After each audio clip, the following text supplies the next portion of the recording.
Hare Krishna. The mind is like a window that suddenly changes into a TV. Suppose we are at someone's house and we are looking out of the window. There is beautiful greenery outside and there is very scenic atmosphere, and suddenly we see a giant gorilla out there glaring at us, about to strike at the window and charge into the house. We get scared. What happened? And then we notice the host at whose place we are staying laughing at us. We say that they have a remote in their hands, and with the remote they are pressing something, and then suddenly the gorilla disappears.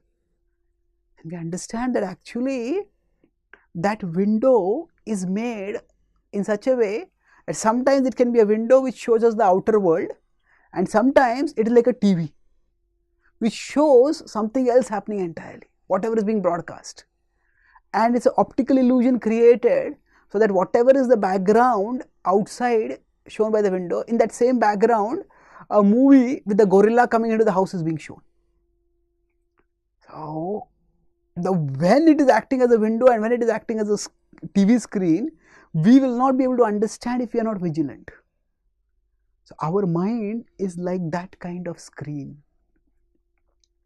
In the Bhagavad Gita, in the 15th chapter, 9th verse, Krishna says, Shotram chakshuh sparshanam cha rasanam ghranam eva cha adhisthaya manaschayam vishayanupasevate. Says that from the eyes, ears, nose, tongue, from all of them inputs come to the mind, and the mind is like a screen. Mind displays whatever is happening in the outer world as is seen by the senses. At the same time, the Bhagavad Gita also says that chanchalam himana Krishna pramathi balavadrudham, that the mind is restless, it wanders here, there and everywhere. Arjuna says that, and Krishna also acknowledges that, oh, the mind is extremely restless. Yato yato nischalati manaschanchalam astiram tatastato niyam yaitad atmanyeva vasham nayet. The 6th chapter, in the 26th verse, Krishna says that wherever and whenever the mind wanders, bring it back and focus it on the self. So this means Krishna is telling that, what does it mean the mind will wander? It is a screen which is meant to be like a window showing us what is in front of us right now, what is present. But it can become like a TV where it goes off into the past. Oh, this went wrong, that went wrong. It goes off into the future. What if this goes wrong? What if that goes wrong?